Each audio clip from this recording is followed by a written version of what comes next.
আচারের থিকনেসটা জাস্ট একবার দেখবেন কতটা ঘন এবং ডিলিশিয়াস আচার। তো তেঁতুল এবং বড়ই কিন্তু তেঁতুল বড়ই মিক্স আচার এবং বড়ই আচার প্রতিটা প্রোডাক্টই কিন্তু আমরা রাঙামাটি, খাগড়াছড়ির, বান্দরবন থেকে আমাদের বর্ণবাজার টিমের নিজস্ব তত্ত্বাবধানে সংগ্রহ করে আসি। এই জন্য কিন্তু আমরা এই চ্যালেঞ্জগুলো দিতে পারি এবং বলতে পারি যে আপনি আমাদের আচারের স্বাদ যদি একবার নিয়ে থাকেন, আপনি কিন্তু আমাদের আচারের প্রেমে পড়ে যাবেন। পাহাড়ে দাঁড়িয়ে পাহাড়ি টক মিষ্টি তেঁতুলের টক ঝাল মিষ্টি আচার খাচ্ছি। ওয়াও, চলে এসেছে তেঁতুল সংগ্রহ করে। ভাই একটু আচার খেয়ে দেখেন কি অবস্থা। এই তেঁতুলের আচার খাইছেন আগে? হ্যাঁ, মানে তেঁতুলের আচার খাননি, অন্য আচার খাইছেন? এটার কি অবস্থা দেখেন। এটা কিন্তু এই বাগানের তেঁতুলের আচার। আপনারা যে তেঁতুলটা পেড়ে পাঠান ওই তেঁতুলের আচার কিন্তু এটা। হ্যাঁ, মজা আছে। কেমন মজা বলেন তো? খুব মজা। আসলে টেস্টি, ভাল লাগছে আপনার?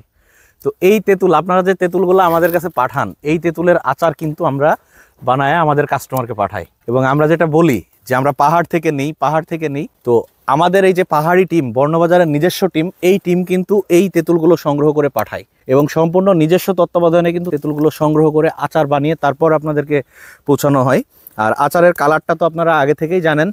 তো তেঁতুল কিভাবে সংগ্রহ করা হয় এই জিনিসগুলো আসলে ক্লিয়ার করার জন্য, এবং ঘর থেকে বসে বললেই হবে না যে এটা পাহাড়ি তেঁতুলের আচার, পাহাড়ি তেঁতুলের আচার। ভাই একটু আচার খেয়ে দেখেন কি অবস্থা। আমাদের বর্ণবাজার টিমের, আপনার নাম আপনি নিজে বলেন।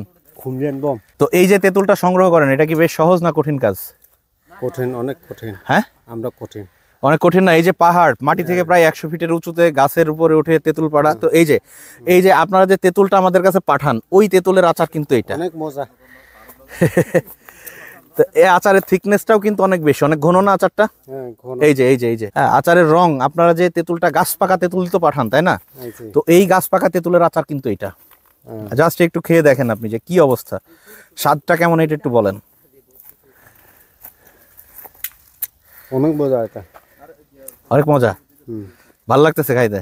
ভালো লাগে। তো এইটা কিন্তু এই তেঁতুলের আচার আপনি আগে খাইছেন, এখন খাওয়ার পর বুঝতে পারছেন যে এটা কিন্তু আপনারা যে তেঁতুল পাঠান এটার আচার, তাই না?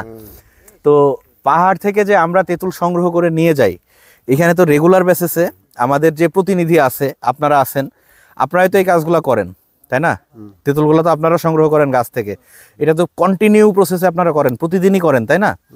তো এই তেঁতুল সংগ্রহ করে এটা যে আমরা সাধারণ মানুষের কাছে যাচ্ছে, তো অবশ্যই একটা পুষ্টিগুণ সম্পন্ন আপনার কেমিক্যাল মুক্ত জিনিসের খাবার আমরা পাঠাচ্ছি, তাই না? কোয়ালিটির কোনো ঘাটতি আছে বলে মনে করেন কিনা এই আচারে? তেঁতুল তো আপনি আমাকে ভালো পাঠাচ্ছেন, বাট আচারে কোনো ঘাটতি আছে কিনা আপনার মনে হচ্ছে?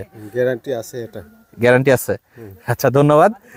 তো আমরা আসলে প্রতিটা স্টেপে কিন্তু বর্ণবাজারের নিজস্ব টিমের তত্ত্বাবধানে এই তেঁতুল সংগ্রহ থেকে শুরু করে আচার বানানো পর্যন্ত, এবং আপনাদের সার্বক্ষণিক সাপোর্টের জন্য আমাদের বর্ণবাজার কাস্টমার কেয়ার সাপোর্ট কিন্তু আপনাদের কন্টিনিউ সাপোর্ট দিচ্ছে।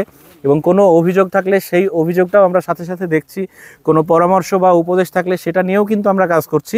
তো বর্ণবাজারের সাথে থাকার জন্য অসংখ্য ধন্যবাদ। আমাদের গত 2 বছর ধরে এইভাবে সাপোর্ট করার জন্য আমরা সত্যিই আমাদের সম্মানিত কাস্টমারদের প্রতি অনেক অনেক অনেক বেশি কৃতজ্ঞ। ধন্যবাদ, ভালো থাকবেন, সুস্থ থাকবেন, বর্ণবাজারের জন্য মন থেকে দোয়া করবেন। আসসালামু আলাইকুম।